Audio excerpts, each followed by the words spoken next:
Bonjour les amis, je suis à nouveau avec vous dans cette capsule matinale pour la prière.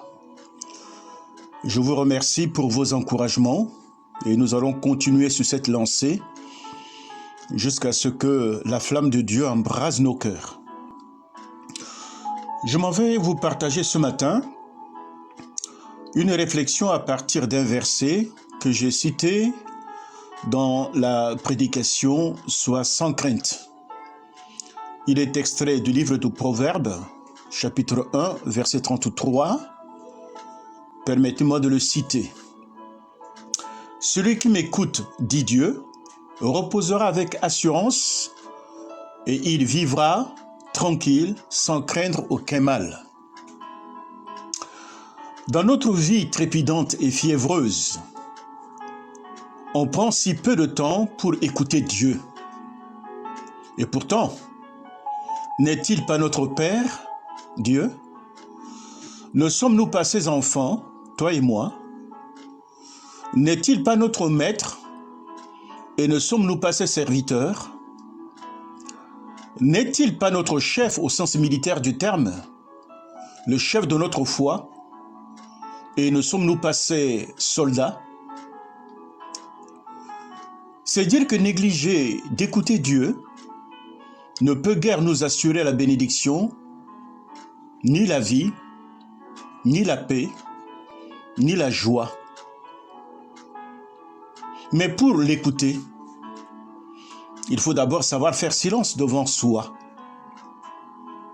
Dans un monde bruyant comme le nôtre, où nous ne savons pas pour qui nous courons, ce monde aux mille et une voix, où la fièvre règne, où les multitudes s'agitent avec le bruit de grosses eaux, et où les vagues de fond balayent tout devant elles. Quel secret divin que la tranquillité de l'esprit en communion avec le Père. Celui qui m'écoute, dit Dieu, reposera avec assurance. Il vivra tranquille, sans craindre aucun mal. Quelle parole! Quelle parole!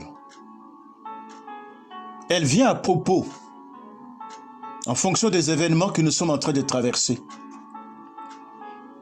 Les agitations, le brouhaha des voix, qui sont si nombreuses, nécessitent cette retraite auprès de Dieu. Ce silence dans sa présence est salutaire. Le temps nécessaire pour entendre sa voix douce et subtile et comprendre quelle est sa volonté pour ma propre vie à moi.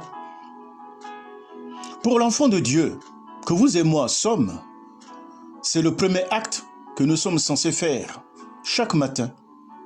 C'est ainsi avertisseur. Si nous ne le faisons pas, c'est un indice de notre déclin sur le plan de la piété.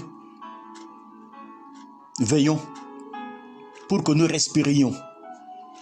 Le coronavirus, ce fléau, dont je n'ai pas envie de citer le nom, mais pour que vous l'identifiez, s'attaque aux poumons, s'attaque à la respiration. Mais quelle est la respiration de chrétien si ce n'est la prière à partir de la parole de Dieu? Au milieu du jour, ayez une pensée vers votre Père pour qu'à tout instant, vous restez en communion avec lui. Nous goûterons cette sécurité.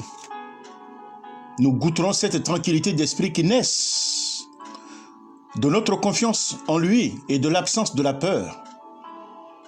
Parce que la peur anesthésie la foi.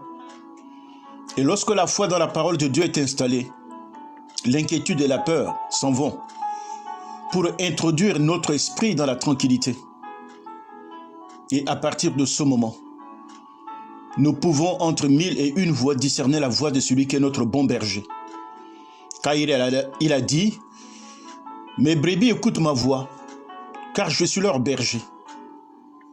Et quand ils écoutent ma voix, ils me suivent. » Dieu dit, « Celui qui m'écoute demeurera dans la paix et dans la tranquillité. » Dieu sait tout. Sa sagesse est infinie, son amour insondable. Et sa sagesse et son amour font partie de notre héritage en Christ. Il veut que nous l'écoutions. Quel père qui ne serait pas frustré lorsqu'il sait que le conseil qu'il veut donner à ses enfants est un conseil vital et que ceux-ci ne prêtent pas garde, ils ne prêtent pas attention. Dieu serait frustré lorsqu'il entend nous parler et que nous ne prêtions pas attention à ce qu'il veut nous dire. Notre obéissance est sa gloire. Et sa gloire est bénéfique pour nous, car nous sommes appelés à participer à cette gloire. Cette gloire est le gage d'une vie et d'une force inaltérable, n'est-ce pas? Voilà ce qui donnera à nos prières individuelles et collectives la vision et l'inspiration nécessaires et la force qu'il faut, car Dieu entendra notre prière et il pourra nous exaucer infiniment au-delà de ce que nous demandons et nous pensons. Réveille-toi, ma sœur, réveille-toi, mon frère, et que le temps est venu pour que son peuple soit debout comme un véritable soldat, le soldat de la foi. Que le Seigneur vous bénisse pour cette belle journée. Je voudrais prier, après faire une petite annonce. Seigneur, merci, entre tes mains nous nous recommandons. Apprends-nous à faire taire la voix de ce monde et être capable de discerner ta voix à toi. Donne-nous, Seigneur, un cœur d'obéissant, de soumission à ta volonté, pour que non seulement la gloire te revienne, mais que le plan que tu as élaboré pour notre vie soit mis en exécution. Nous te rendons grâce dans le nom de ton Fils Jésus-Christ. Amen. Le dimanche, nous aurons un culte avec partage de la Sainte Seine à distance. L'esprit de ce partage de la Sainte Seine, pour ceux qui se demandent, elle sera inspirée de Exode chapitre 12. J'aurai l'occasion de l'expliquer. Mais préparez du vin, préparez du pain. Si vous n'avez pas du vin, vous prenez du sirop, faites du thé. N'allez pas dans les supermarchés juste que pour aller acheter du vin. Observez le confinement. Retrouvez-vous en famille. Et ce seraient les pères de chaque famille qui seront chargés de faire le service. Donc je vous attends à 10h30 sur re-ales.fr. Que le Seigneur vous bénisse. Amen.